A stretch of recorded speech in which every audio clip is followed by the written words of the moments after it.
The German Shepherd dog makes a strong impression on everyone he meets. He may inspire awe, respect, love, fear, or firm dedication. Those devoted to this breed are eloquent in their praise of its character, intelligence, and loyalty. German Shepherd dogs play myriad worthy roles in service to man. This presentation will portray the conformation of the ideal German Shepherd dog by example and comparison. My voice will comment on each section as we proceed. The next voice you hear will read the standard as it is written. General appearance. The first impression of a good German Shepherd dog is that of a strong, agile, well-muscled animal, alert and full of life. It is well balanced, with harmonious development of the forequarter and hindquarter.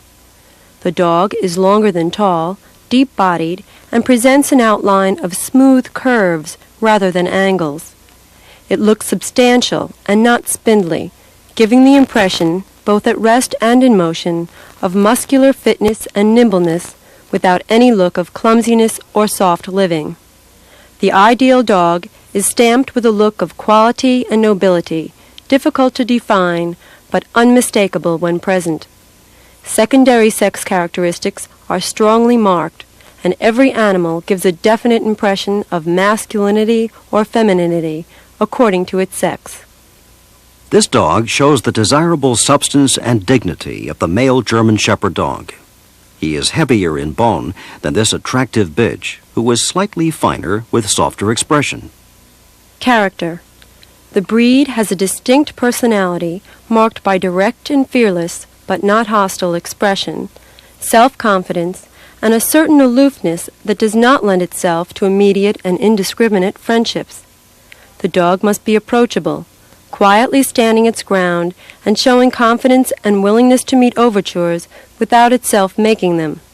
It is poised, but when the occasion demands, eager and alert, both fit and willing to serve in its capacity as companion, watchdog, blind leader, herding dog, or guardian, whichever the circumstances may demand.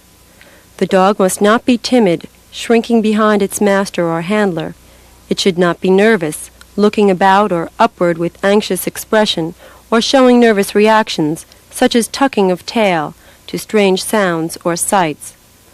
Lack of confidence under any surroundings is not typical of good character. Any of the above deficiencies in character which indicate shyness must be penalized as very serious faults, and any dog exhibiting pronounced indications of these must be excused from the ring. It must be possible for the judge to observe the teeth and to determine that both testicles are descended. Any dog that attempts to bite the judge must be disqualified. The ideal dog is a working animal with an incorruptible character combined with body and gait suitable for the arduous work that constitutes its primary purpose. The character of the German Shepherd dog is of utmost importance and should be given great consideration. Temperament is sometimes difficult to evaluate in the show ring. The German Shepherd Dog Club of America recommends a loose lead examination to aid in character assessment. A cringing dog with tail tucked under his belly should be excused from the ring. A German Shepherd dog must stand his ground without hostility or excessive friendliness. Any attempt to bite the judge is a disqualification. Head. The head is noble, cleanly chiseled, strong without coarseness, but above all not fine, and in proportion to the body. The head of the male is distinctly masculine, and that of the bitch distinctly feminine. The muzzle is long and strong, with the lips firmly fitted, and its top line is parallel to the top line of the skull. Seen from the front, the forehead is only moderately arched, and the skull slopes into the long, wedge-shaped muzzle, without abrupt stop. Jaws are strongly developed. These heads are balanced and pleasing. The conformation of the parts of the head are very important in conveying the desired sense of nobility. The muzzle is long and strong, with no suggestion of snipiness. The top line of the muzzle is parallel to the top line of the skull. There is a gradual stop to a moderately arched forehead, The proportion of muzzle to skull in both length and depth greatly affect the degree of stop. This dog's head appears to have the desired parallel planes, but the muzzle is long and shallow and has almost no stop. This muzzle appears long and deep, but there is little stop, and the head planes are not parallel. Ears. Ears are moderately pointed, in proportion to the skull, open toward the front, and carried erect when at attention, the ideal carriage being one in which the center lines of the ears, viewed from the front, are parallel to each other and perpendicular to the ground. A dog with cropped or hanging ears must be disqualified. The ears of the German Shepherd dog are expressive and alert. Proper ears should be in proportion to the head. These ears are too big, which detracts from the otherwise lovely head and expression. These ears are set too wide apart. This dog's ears are too close together. These ears are set correctly. The outer edge of the ears are on a line with the edge of the skull. Cropped or hanging ears disqualify a dog from competition. Eyes. Of medium size, almond-shaped, set a little obliquely and not protruding. The color is as dark as possible. The expression keen, intelligent, and composed. The German Shepherd dog's integrity should be reflected in his eyes. This dog has the noble, intelligent, and composed expression that is desired. The eyes are set obliquely in the head, fairly wide apart, allowing ample room for the forehead. Here is an example of proper eye placement and expression. Round, light eyes, such as these, detract from the correct, dignified expression. Teeth. 42 in number, 20 upper and 22 lower, are strongly developed and meet in a scissors bite in which part of the inner surface of the upper incisors meet and engage part of the outer surface of the lower incisors. An overshot jaw or a level bite is undesirable. An undershot jaw is a disqualifying fault. Complete dentition is to be preferred. Any missing teeth other than first premolars is a serious fault. This is the desired scissors bite. Neck. The neck is strong and muscular, clean cut, and relatively long, proportionate in size to the head and without loose folds of skin. When the dog is at attention or excited, the head is raised and the neck carried high. Otherwise, typical carriage of the head is forward rather than up, and but little higher than the top of the shoulders, particularly in motion. The neck is strong and slightly arched, and must be in proportion to the body, as this one is. This is the correct set of head and neck when the dog is in motion. Forequarters. The shoulder blades are long and obliquely angled, laid on flat and not placed forward. The upper arm joins the shoulder blade at about a right angle. Both the upper arm and the shoulder blade are well muscled. The forelegs, viewed from all sides, are straight, and the bone oval rather than round. The pasterns are strong and springy, and angulated at approximately a 25-degree angle from the vertical. The shoulders and forearms of the German Shepherd dog are designed to provide a long ground-covering stride. This dog has straight shoulders, which will restrict him from optimum extension. The shoulder blades are long, angled in towards the top of the withers, and well laid back. Notice the correctly laid back shoulders in this picture. The upper arm is about equal in length to the shoulder blade and well under the chest.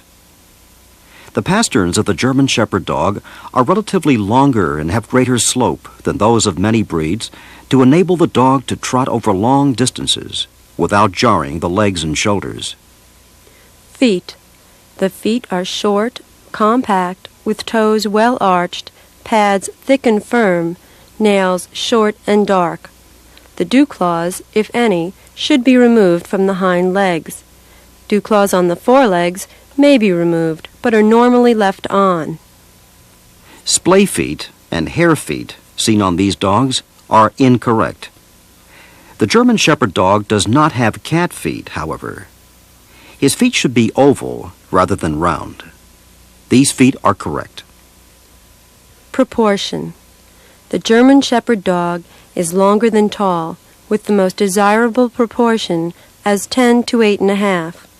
The desired height for males at the top of the highest point of the shoulder blade is 24 to 26 inches, and for bitches 22 to 24 inches.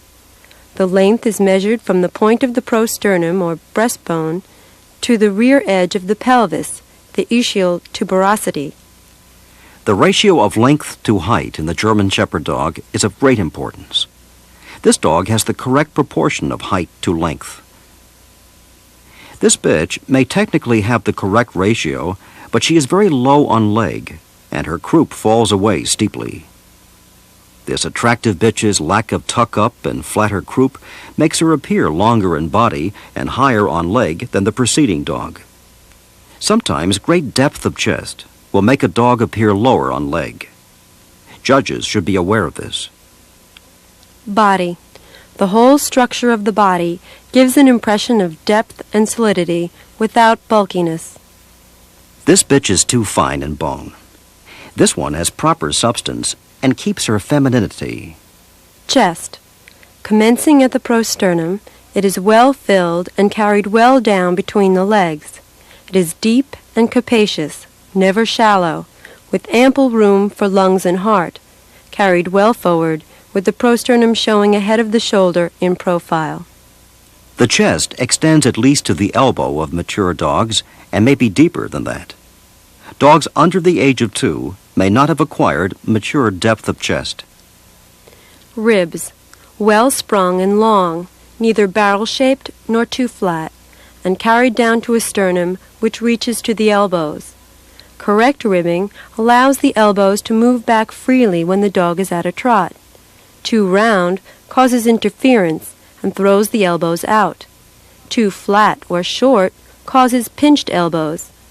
Ribbing is carried well back so that the loin is relatively short. The ribs are wide at the top, but narrow along the sides of the dog, so they are almost flat as they reach the sternum. Barrel ribs, which cause the elbows to be pushed out, or slab sides, which allow the elbows to come in under the body, are faulty. This dog has correct ribbing. The ribs are fairly wide apart to give ample room for lungs and heart, and are carried well back.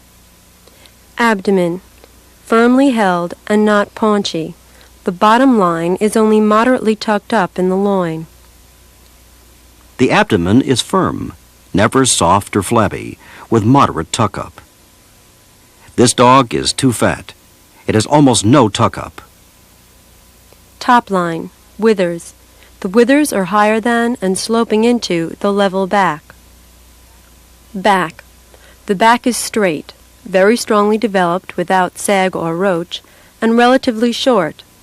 The desirable long proportion is not derived from a long back, but from overall length with relation to height, which is achieved by length of forequarter and total length of withers and hindquarter, viewed from the side. The back of the German Shepherd dog is measured from the withers to the loin. This drawing demonstrates back measurement. You can see that the back is relatively short in relation to the total length of the dog. The back must be firm and strong. This dog's sway back detracts from the overall look. This bitch's roached back is too frequently seen. Loin. Viewed from the top, broad and strong. Undue length between the last rib and the thigh, when viewed from the side, is undesirable. This bitch is too long in loin. The loin should be moderately short and muscular, as seen here. The length of the loin is determined by the length of the rib cage and the set-on of the pelvis. Croup. Long and gradually sloping. The croup cushions the area of the pelvic girdle and slopes at about 30 degrees from horizontal. A croup that is too nearly level will cause the dog to carry his tail high, sometimes even above the back in a plume. This is incorrect. When the croup is too steep, as seen here, it restricts rear movement and gives a crouching appearance. This bitch has a correct, gradually sloping croup. Tail, bushy, with the last vertebra extended at least to the hock joint. It is set smoothly into the croup and low rather than high. At rest, the tail hangs in a slight curve, like a saber. A slight hook, sometimes carried to one side, is faulty only to the extent that it mars general appearance. When the dog is excited or in motion, the curve is accentuated and the tail raised, but it should never be curled forward beyond a vertical line. Tails too short, or with clumpy ends due to ankylosis, are serious faults. A dog with a docked tail must be disqualified. The tail is a natural extension of the back line. It is strong and well furnished, never whip-like or fragile. It hangs with a slight curve at the end when the dog stands naturally. A tail tucked under the belly is an indication of shyness or fear. Either one is a serious fault. This dog is holding his tail properly. The tail is used as a rudder for balance and to guide the dog in making quick turns. It is active when the dog is in motion, but should not rise above the level of the back. Hindquarters. The whole assembly of the thigh, viewed from the side, is broad, with both upper and lower thigh well muscled, forming as nearly as possible a right angle. The upper thigh bone parallels the shoulder blade, while the lower thigh bone parallels the upper arm. The metatarsus, the unit between the hock joint and the foot, is short, strong, and tightly articulated. This diagram illustrates how hindquarter angulation must be in balance with forequarter angulation for optimum efficiency. A long, strong upper thigh meets an equally long, strong lower thigh. The thigh bones are long, well bent, and strong, and join the hocks at right angles to the ground. The hocks are low set and strong. The rear assembly of the German Shepherd dog is the subject of much discussion. One reason is that while attempting to perfect a dog of extreme power, agility, and endurance, excesses have been bred in. This dog lacks the desired extreme length of upper and lower thigh, but has adequate bend of stifle for proper drive. Any less length of bone would hamper his gait. This otherwise attractive animal has far too much length of first and second thigh. Sickle hocks or cow hocks are often the result of overangulation and poor condition. The thigh should be extremely broad and well muscled, and the whole hindquarter should give the impression of power and strength. These dogs have correct hindquarters. Gait. A German Shepherd dog is a trotting dog, and its structure has been developed to meet the requirements of its work. General impression.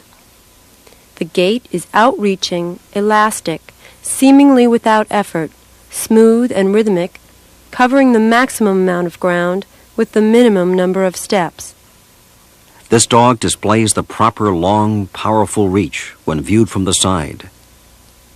You can see the balance and extension from the carriage of the head and neck through the back to the drive of the hindquarters.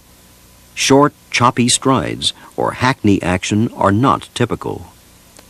At a walk, it covers a great deal of ground, with long stride of both hind legs and forelegs. At a trot, the dog covers still more ground, with even longer stride, and moves powerfully but easily, with coordination and balance, so that the gait appears to be the steady motion of a well-lubricated machine. The characteristic flying trot, which the standard describes, can best be seen in a large area with a dog on a loose lead or without a lead. However, one can assess the structure and soundness of the gait without the dog going at full speed, because the trot at a slower pace should be equally powerful, graceful, and efficient. The feet travel close to the ground on both forward reach and backward push. In order to achieve ideal movement of this kind, there must be good muscular development and ligamentation. The hindquarters deliver, through the back, a powerful forward thrust, which slightly lifts the whole animal and drives the body forward. Reaching far under and passing the imprint left by the front foot, the hind foot takes hold of the ground. Then hock, stifle, and upper thigh come into play and sweep back, the stroke of the hind leg finishing with the foot still close to the ground in a smooth follow-through. The overreach of the hindquarter usually necessitates one hind foot passing outside and the other hind foot passing inside the track of the forefeet, and such action is not faulty unless the locomotion is crabwise, with the dog's body sideways out of the normal straight line. The pictures you have just seen demonstrate the characteristic trot at its best, in which the dog's feet converge toward the center line of gravity, coming and going, and with balanced reach and drive. Transmission. The typical smooth, flowing gait is maintained with great strength and firmness of back. The whole effort of the hindquarter is transmitted to the forequarter through the loin, back, and withers. At full trot, the back must remain firm and level without sway, roll, whip, or roach. Unlevel top line, with withers lower than the hip, is a fault. To compensate for the forward motion imparted by the hindquarters, the shoulder should open to its full extent. The forelegs should reach out close to the ground in a long stride in harmony with that of the hindquarters. The dog does not track on widely separated parallel lines, but brings the feet inward toward the middle line of the body when trotting in order to maintain balance. The feet track closely but do not strike or cross over. Viewed from the front legs function from the shoulder joint to the pad in a straight line. Viewed from the rear, the hind legs function from the hip joint to the pad in a straight line.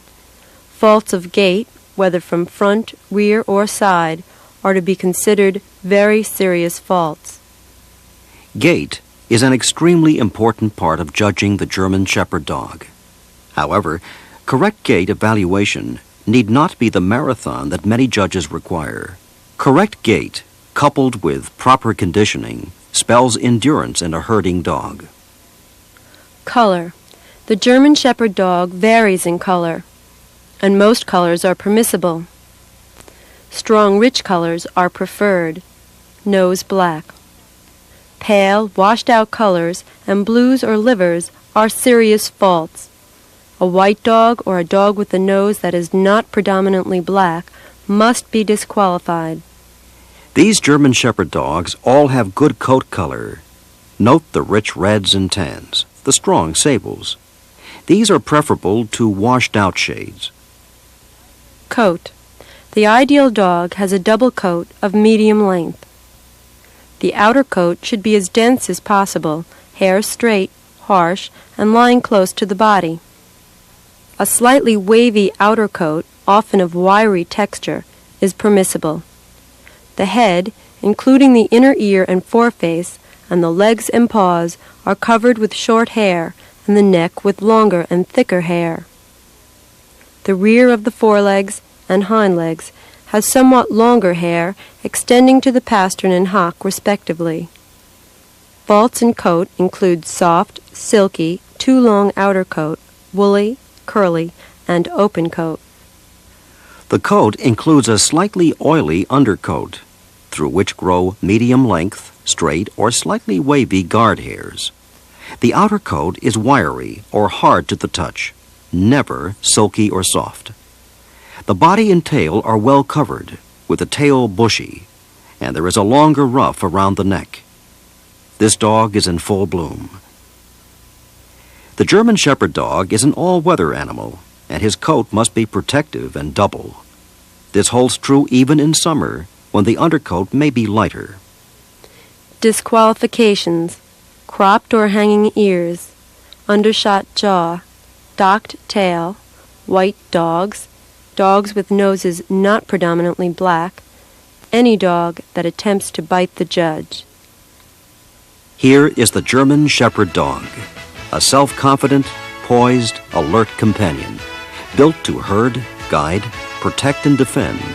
A dog whose loyalty is legendary, whose intelligence is renowned, and whose spirit is incorruptible.